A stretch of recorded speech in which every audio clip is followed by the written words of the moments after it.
Hello, and welcome to Agents of Impact, a podcast from Impact Alpha. This is another in our series of conversations with agents of impact across the landscape of impact investing, sustainable finance, venture capital, private equity, and of course, founders and entrepreneurs. I'm David Bank, editor and CEO of Impact Alpha, and I'm joined by my co-host Sherrell Dorsey, who has joined up as a contributing editor to Impact Alpha. Hi, Sherrell. Hey, David. Great to join you. I'm really looking forward to your conversation with Olivia Watkins from the Black Farmer Fund. It was one of my favorite discussions, I think mostly because I had not realized so many challenges around farmland and sort of who owns the agriculture movement here in the States. And so it was really fascinating as well to see that the fund, which during this conversation had raised about $11 million, had created this sort of community-centered decision-making process around which farmers would actually get the resources. So it wasn't just, a board of investors, making these choices. So this was a new model that I had not yet seen before. And I think that Olivia and her partners in her community have been very intentional about this fund. And this conversation was very exhilarating and I learned a great deal. Yeah. Black farmers, I think about a century ago, represented something like 14% of all farmers in the U.S., now just like 1.4%. Yeah. There's a lot of interesting literature and storytelling that's happening around this particular movement. And so I think to see what Black Farmers Fund is doing in the Northeast is really, really intriguing. Well, let's get to it. Before we start, though, I do want to tell our listeners that you can see all the shows on the Impact Alpha podcasting network at impactalpha.com. And while you're there, make sure to sign up for our free weekly newsletter, Impact Alpha Open, or go all in and subscribe to Impact Alpha to get our daily brief in your inbox every morning and many other cool features. And make sure to subscribe to Impact Alpha on Apple, Spotify, or wherever you get your podcasts. Okay, let's jump in. Olivia, thank you so much for coming and chatting with me today. Thanks so much for having me. And hello, everyone. Thanks for joining.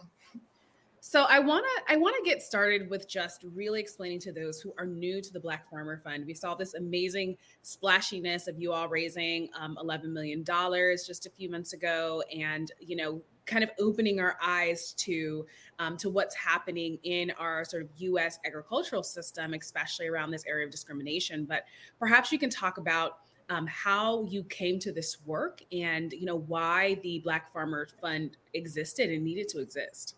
Yeah, definitely. So for me, this work is very personal. I used to be a farmer and worked on different farms. And I began on the journey of starting my own farm project and was coming across trying to access financing for my project. And I was getting denied from lenders. I was, finding myself turning into an investor relations person more than a farmer, trying to, track down different forms of financing. And I went to a farmers conference where there were several other different farmers. And we had a BIPOC farmer circle to talk about not only the difficulties that we've been facing working, accessing markets, accessing capital. And I began to realize that there was a larger systemic issue at play. And the more that we talked to other farmers, the more that we realized that there has been a ton of intentional discrimination that's happened in the food system that has resulted in what we see today, where there is a significant amount of land loss that's happened with Black farmers, and also a massive racial wealth gap that we see across industries. But for instance, in New York State alone, Black farmers are making negative $906 and white farmers are making $42,000. So there's lots of different factors. There's lots of different reasons on the broader systemic ways that, have created this scenario. So I met my co-founder at that farming conference, and we decided that we were going to attempt to create a financial institution that our community could trust. So that was the origin story of how our organization came to be. That's absolutely incredible. And as we see with most entrepreneurs going in to solve a problem that they themselves have experienced. And as we've done a ton of our own research, and even today for Impact Alpha, like really talking about this kind of land heist, the issue around the USDA discriminatorily supporting and providing subsidies more so to white farmers over black farmers over almost 100+ year history. Can you speak to, you touched on that sort of racial wealth gap specifically? Can you speak to a little bit more some of those lending practices that you all came across in your research as you developed the fund, and how that sort of created or further exacerbated the disparity when we look at the resources that black farmers received compared to white farmers? Yeah, there's a lot of different factors at play. I mean, when you look at the, amount of land that has been lost, there's a significant amount of land that was lost during the time that we call the Great Migration. So that was also happening in play. The economies of the South were no longer prospering, and folks who were already struggling were looking for other opportunities elsewhere. And thus, lots of families moved to the Midwest, to the Northeast, out of farming and into more industrial industries to seek, financial sustainability for their communities. That combined with, the legacy of, when slaves were freed, they either were sharecroppers or some slaves were able to purchase land and then became competitors to their slave owners. And so that was a legacy that was also passed down, is you know the folks who were brought over to this country, who had the experience and the intelligence of how to grow food in the climate like the South, are now owning the means of production and are now able to survive on their own. And a lot of people did not like that. So there was a lot of other psychological, discrimination and hostility, that drove, families off land. So you hear a lot of stories about people losing family members. You'll hear about people being intimidated into giving away land. There's a lot of oral history on some of that discrimination that happened. And so, in terms of the USDA, the USDA is a very one of the major, financial lenders for farmers. And the USDA has been there for farmers throughout, the entirety of different economic conditions, essentially buoying the farming economy. Mhm. And so during times like the Great Depression, especially, Black farmers were not able to get the same types of loans and same types of financial access to capital to sustain themselves during those harder times. And so over time and over generations, that effect compounds. And so you will have these kind of flashpoints where, Black farmers will be in a situation where they have to foreclose on their land because they weren't able to, get access to financing, or the lenders lost their loan papers or delayed the process, to the point of foreclosure, or people decided that they didn't want to exist in those conditions anymore and they chose to go into other industries. So there's a lot of nuance that, ultimately brings us to where we are today.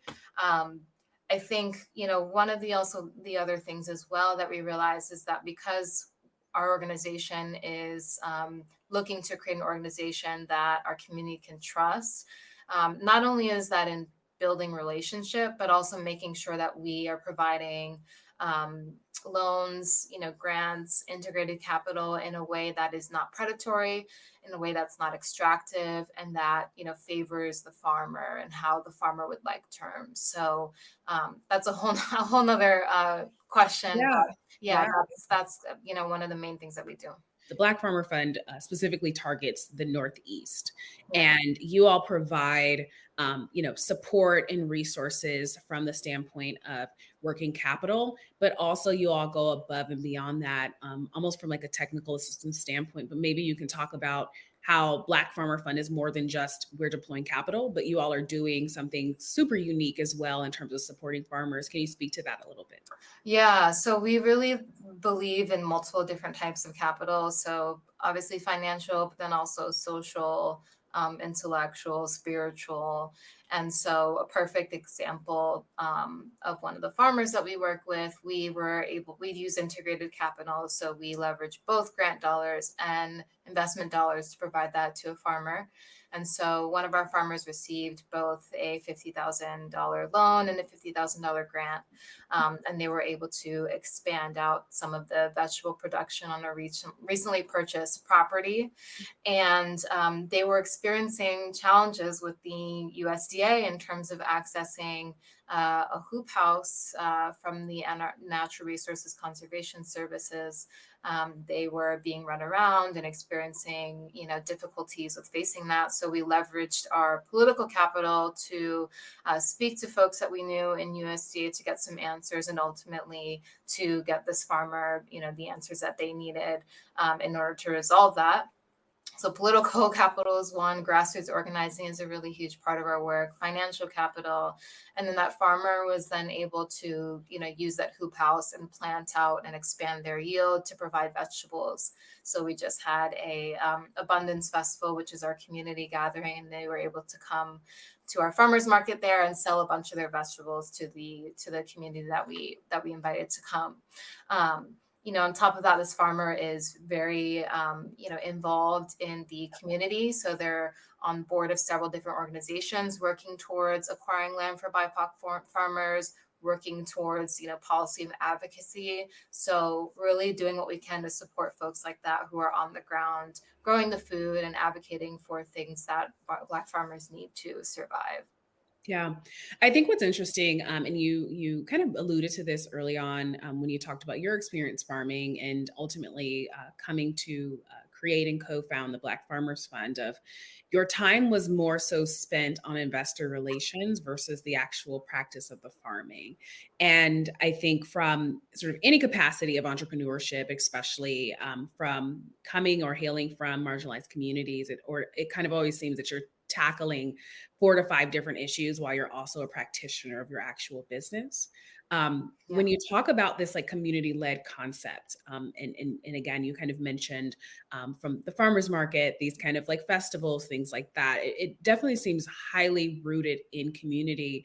And one of the things that I would love to understand as well is, what does it mean to be a community-led fund, and sort of outside of like just targeting the farmers that you all are supporting, there's sort of this downstream effect of supporting those who want to get into farming, right? Yeah. Providing that kind of sense of almost workforce training and opportunity, so that as the work on the activism end is getting done, or the organizing end is getting done, there's also the practice of passing on this tools and knowledge that ultimately is so significant to our food ecosystem as a whole. So we'd love for you to speak to that, Olivia. Yeah, community led is there's definitely a spectrum. So there's, I would say we, on one end of the spectrum, it's, you have community members completely running the organization, community members leading all of the decisions, a very flat horizontal organization. And on the other end, it's the complete opposite. I would say we straddle in the middle. So we basically have a nonprofit organization where we have a co-leadership, where we have a shared leadership at the top, but there is still, a level of hierarchy and specification of roles and responsibilities, and we hire people to, do the larger parts of the work. But where the community piece really sits is on our investment committee. So our investment committee is community run. So we bring in folks who represent the communities that we are serving to sit on the investment committee, which is very rare.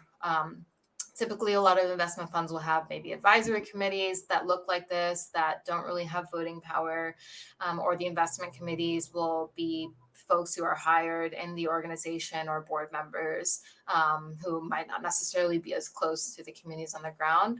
And so our investment committee is comprised of folks living across the Northeast, farmers, organizers, food business owners, and they are the ones who are responsible for making the decisions. In order to really double down on that commitment, we created a legal resolution that the board or staff, we can't veto any of the things that the investment committee wants to do. So that's a major piece of accountability into really making sure that we are sticking to our word of being a financial institution that can be trusted and is community controlled. And so the investment committee then makes the investment decisions through a consensus-based model. They've created their own hybrid model. It's a combination of using majority voting, but also consensus based. But ultimately, everyone is depending upon one another to have the same level of information and insight and buy in into the deal in order to move the deal forward. And so rather than seeing each vote as an individual vote, they come together as a community to collectively do what they need to do in order to make the vote move forward. And we found that it really increases the level of interest that our investment committee has in making sure that the deals succeed. A lot of folks have offered up mentorship support to some of the folks that we work with as well. So that would be our main piece. We have another fund that is a mutual aid fund for emergencies called the Rapid Response Fund. And it's a smaller fund. We give folks up to $10,000, but that's also community controlled. So we currently have one farmer that we currently invest in, someone who sat on our pilot investment committee, and then another community member. And so they also make the decisions, set their own policy, and distribute the funding. So really for us, what makes us community controlled is that in terms of all the money that's going out, staff and board, folks who are already in positions of power, do not have a say in how that funding is being distributed. Gotcha. That's a very interesting model. And it looks like we'll go ahead and just take a quick question here. One viewer asks, industry-wide, what does the ecosystem look like for Black Farmers Fund? What alliances are there alongside you to assist in the process for new agriculture entrepreneurs? And then where are you all located as well? Yeah. So we do work across the Northeast. So most of our staff are in New York, Connecticut, Pennsylvania area, but we work in all 9 of the northeastern states from Pennsylvania to Maine. And in terms of our work, because we operate in a grassroots organizing way, we're very collaborative. So we do have a current small coalition right now. We work with an organization called Northeast Farmers of Color Land Trust, and they provide access to land for BIPOC farmers. They're also providing access to technical assistance. They supported some of our farmers with leases, which has been great. We also work with an organization called Black Farmers United. They do a lot of policy and advocacy work. We ourselves don't lobby, but we work with Black Farmers United to ensure that they're up to date on what's happening and what the financial needs are for farmers. We also work with 2 education-based organizations, Farm School NYC and then Soul Fire Farm, and they support farmers with the education that they need, whether or not they're urban farmers or rural farmers. And then finally, Corbin Hill Food Project, which does market access.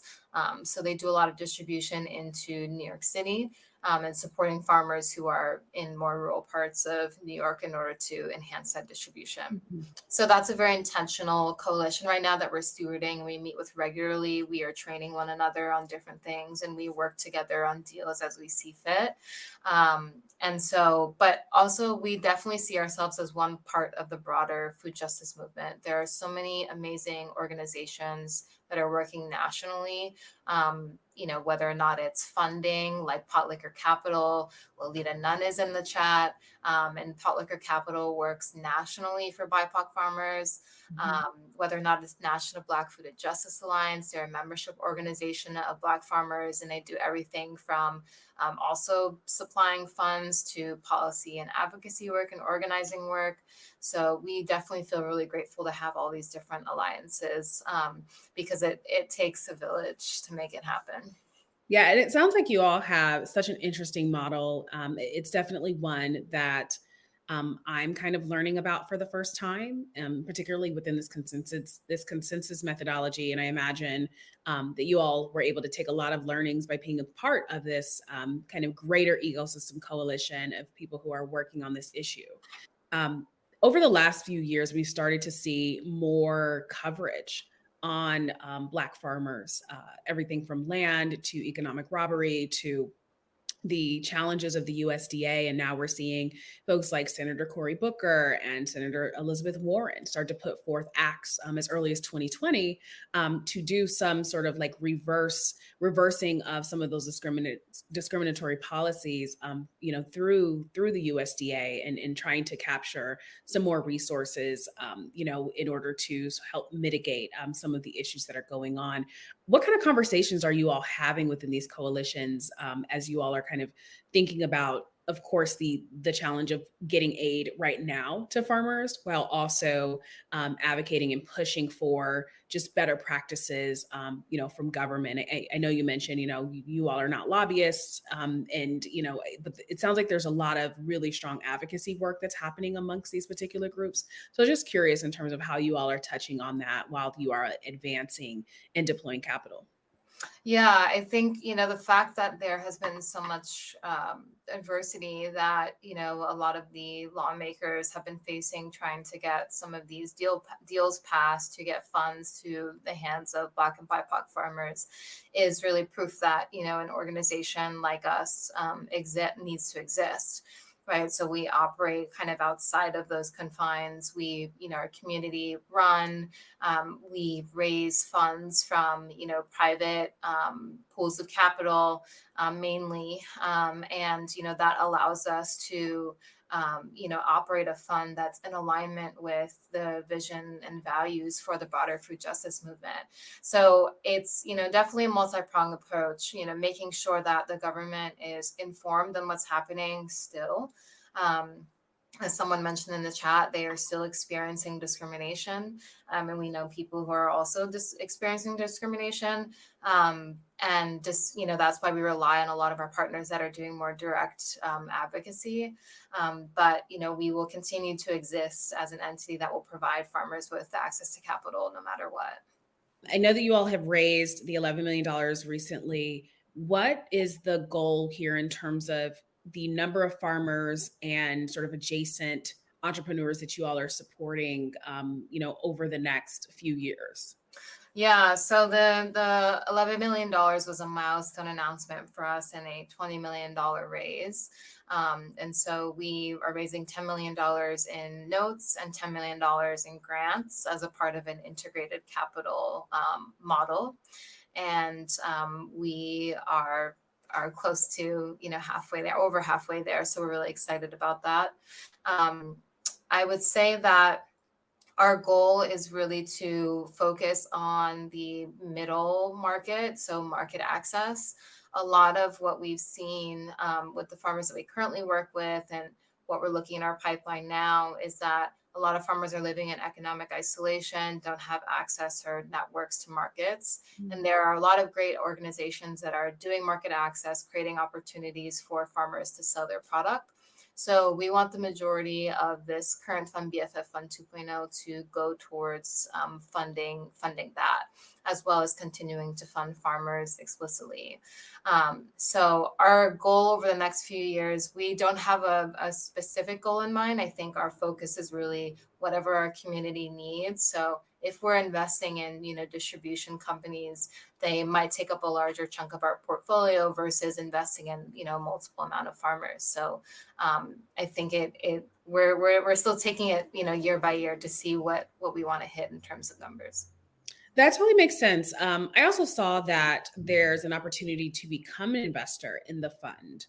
So I was curious about how you all are working for the kind of notes perspective, obviously outside of grants, but how you all are working to also continue to pay back the fund, since this is a very different kind of model, and it's a little bit more lenient compared to what traditional kind of farming mechanisms have had before. But can you just speak to about how that operates, particularly for investors or those who might be looking to invest into the fund? Yeah, so we have a small pool of investment capital still left for investors. And we also have a grant side of the fund that investors can choose to donate or grant into that side. And so for folks who are interested in investing, they can head over to our website or reach out to me directly to learn more and receive details of our offerings. In terms of our structure, what I really like about our structure is that because we're a nonprofit organization, we're able to raise our operating dollars separately than the fund. So we don't take management fees out of the fund, and that essentially allows us to keep the cost to borrowers really low.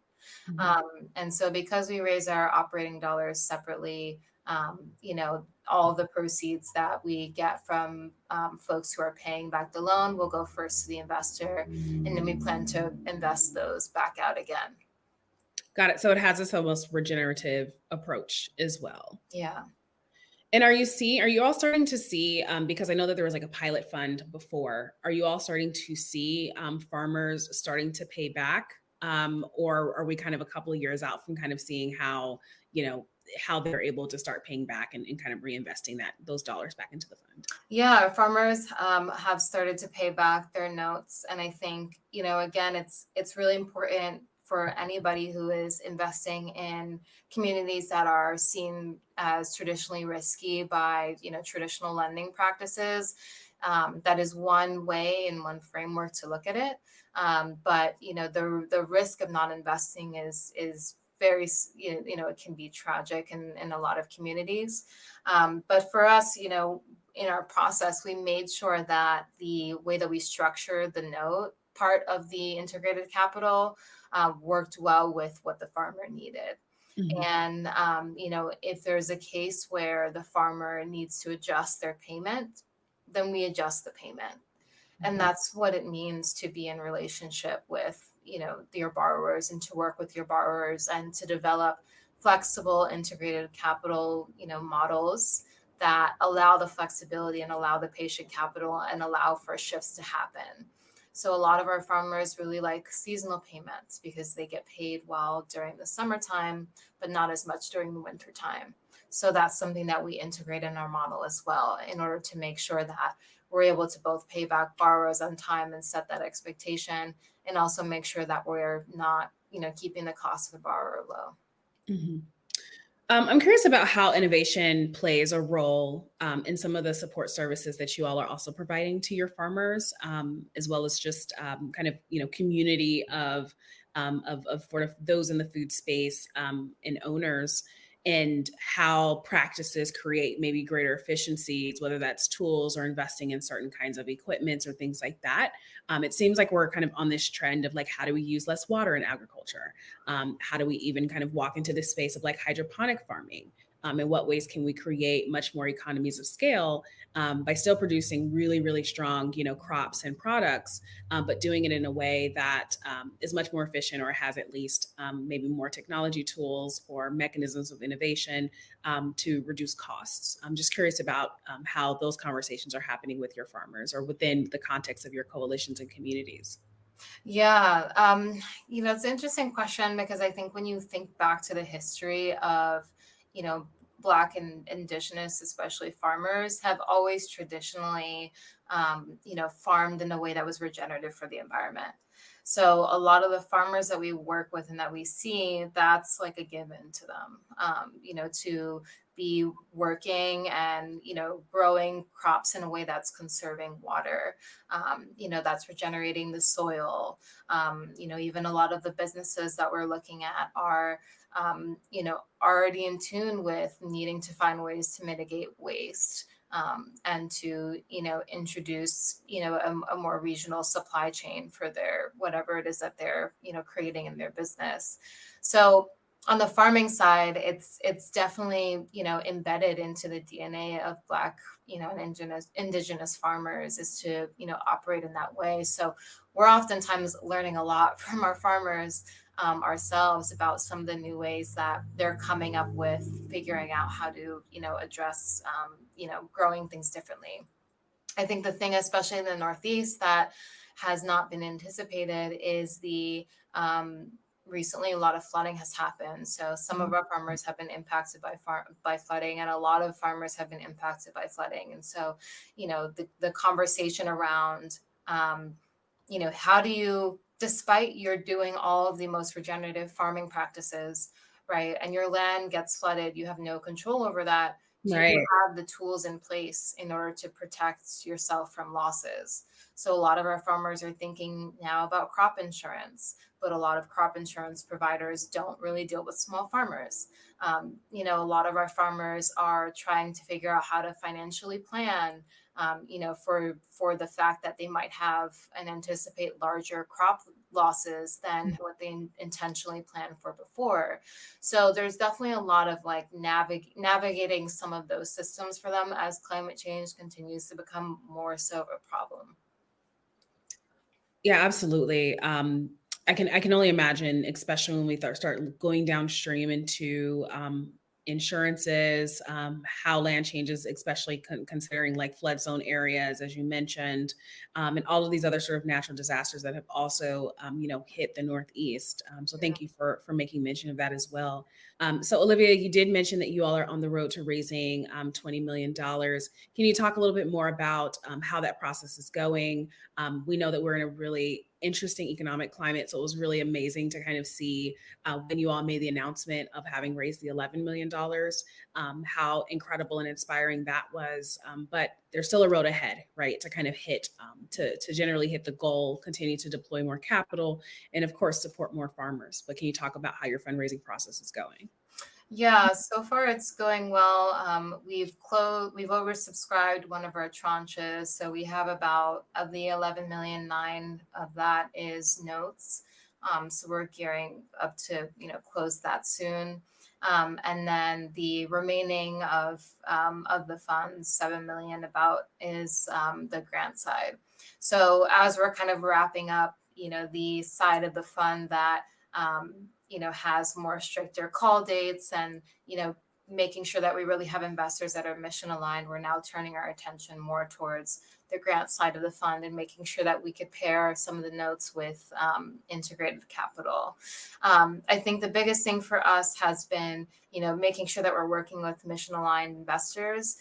We were inspired by Resource Generation's Just Transition Framework and also the Real People's Fund to create a fundraising principles and values manifesto document. And so we share that out with all of our investors. And so the conversation really begins with relationship building and making sure that we're aligned before some of the transactional pieces of due diligence.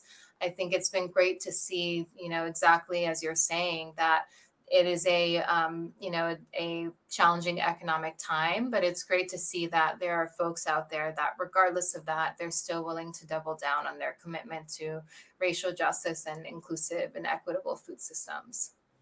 Absolutely. And I think to that point as well, because there's kind of this kind of obvious conversation that's happening right now around, you know, racial, equity, inclusion, diversity, things like that. But I think, as you alluded to earlier in the conversation, there's some real serious conversations and necessities around what's happening in our food system, some of the climate challenges, and things like that. I'm curious if you're also having conversations with those who might be deploying funding to funds of funds, or kind of general grants specific to things around healthier food options, healthier food access, or more food access, particularly when we think about like food deserts, especially as we're looking at places like, areas of rural America. And of course, kind of climate sustainability when we do think about being able to have and grow, healthy foods, this kind of farm to table movement. Just curious how that plays a role in the conversations you're having, or the investors that you all are meeting with, or even foundations that are looking to kind of tackle some of those issues related to food systems and climate and sustainability.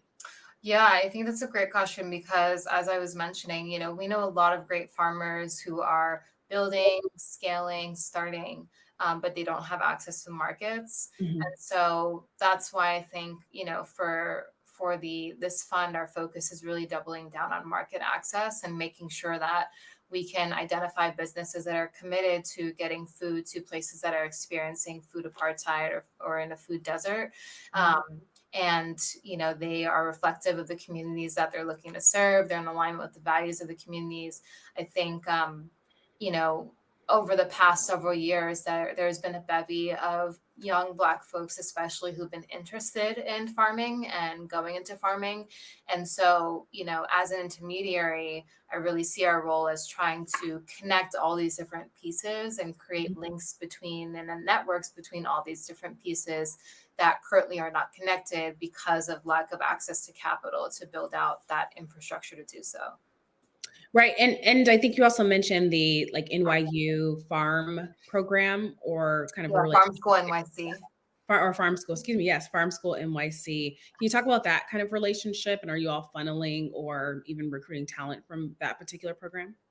Yeah, so Farm School NYC, Soulfire Farm are, two of the major, education programs that we look at.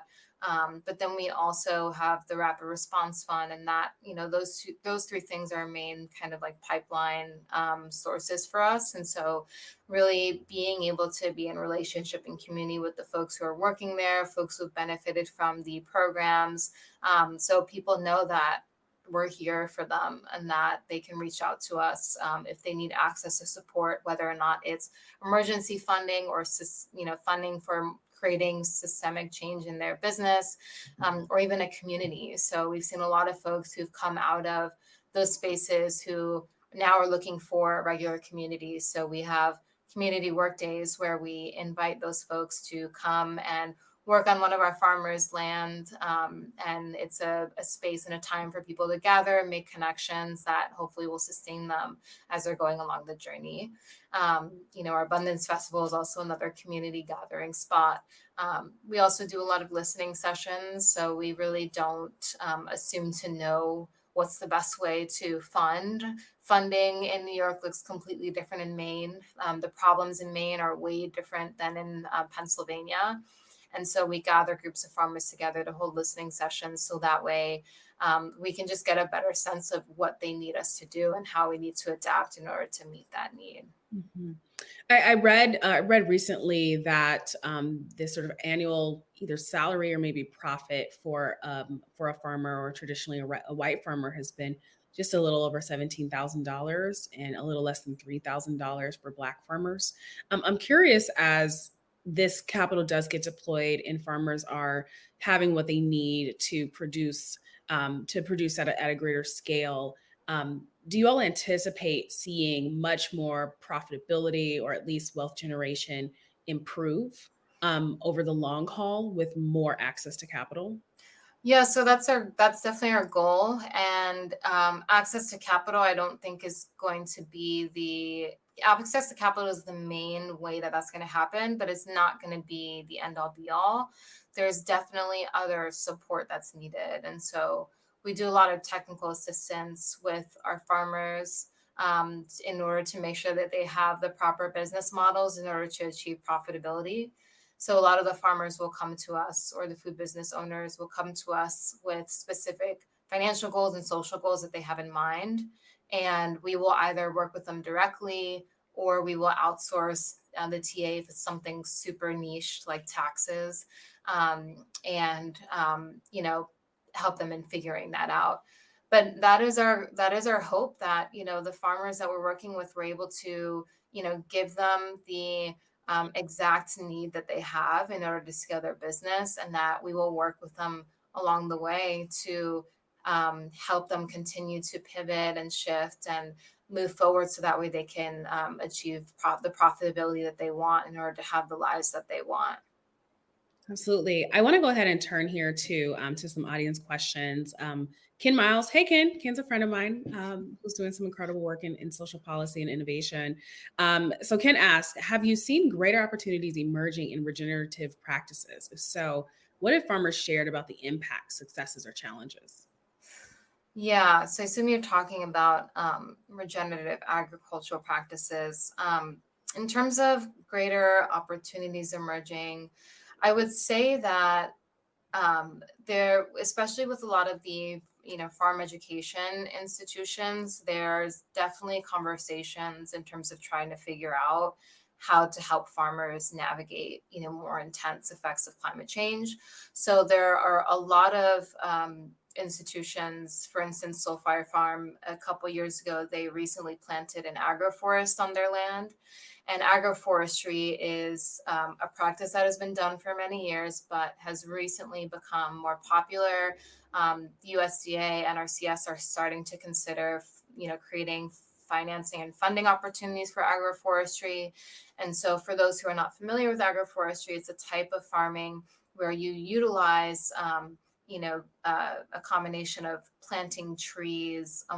There's different types of agroforestry, but one example is, fruit orchards and, intercropping, row crops amongst fruit orchards.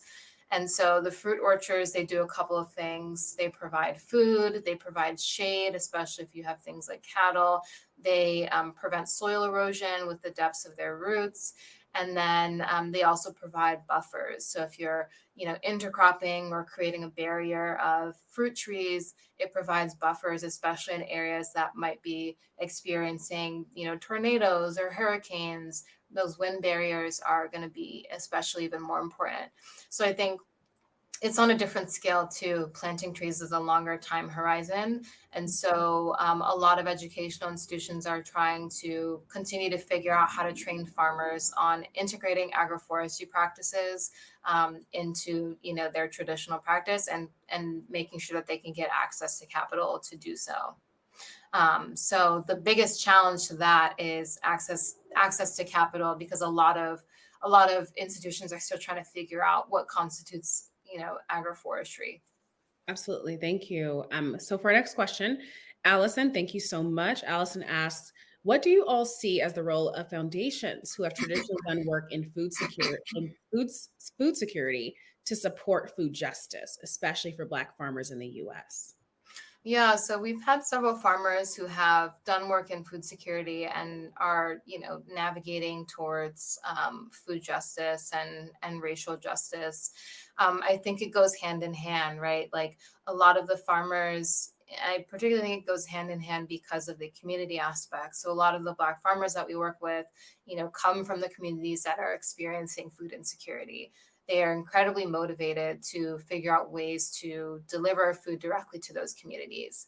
The reality is that a lot of the farmers have to move out of their communities in order to access land, because land is expensive, and go to more rural areas. So I think there are a lot of foundations that are trying to focus on the in between. So how do you connect the two?